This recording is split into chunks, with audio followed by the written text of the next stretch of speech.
the Romans. The ancient Romans had a a saying in their law that said, quote, "Let them who wish to be deceived be deceived." Quite simply, the Roman law was, if you're so stupid to want to be deceived, go ahead. If you had any brains at all, you do your homework and take many, many days and hours, the kind of thing that Sir Lawrence Gardner does. Spend a lot of time researching, studying, and then you're going to find out, yes, what we're faced with in this world is consensus reality. It has very little to do with the real truth. The real truth, you better wake up and find out, has been around you all of your life. You just didn't see it. A classic example, a humorous one to start with, a more serious later. I don't know if any of you have ever heard of this. It's been around for a while. Abraham Lincoln was elected to Congress in 1846. John Kennedy was elected to Congress in 1946. Abe Lincoln was elected president in 1860. John Kennedy was elected president in 1960. The names Lincoln and Kennedy both contain 7 letters. Both presidents were particularly concerned with civil rights.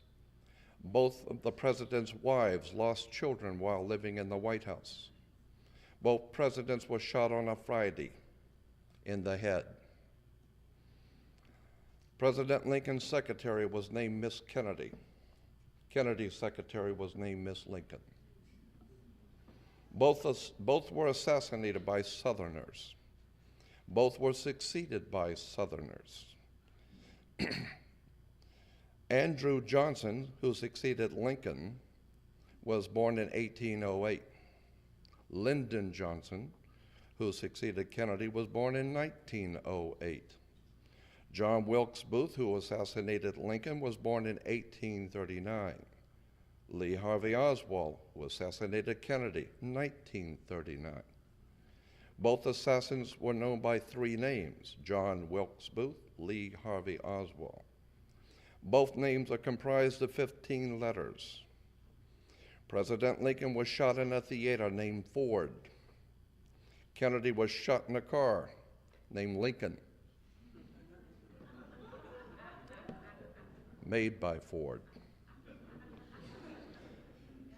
John Wilkes Booth ran to a theater and was caught in a warehouse. Oswald ran from a warehouse and was caught in a theater. Booth and Oswald were both assassinated before they could go to trial. And a week before Lincoln was shot, he was in Monroe, Maryland. A week before Kennedy was shot, he was with Marilyn Monroe.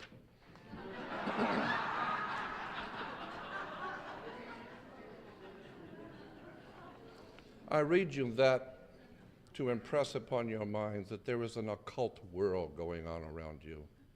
The men in power in this world that we live in are there by divine appointment. So when you hear the term the divine right of kings, you better look at that, because there is such a thing as a divine lineage going on throughout the world that most people just hear and have no comprehension of the implications of our governmental systems over the earth.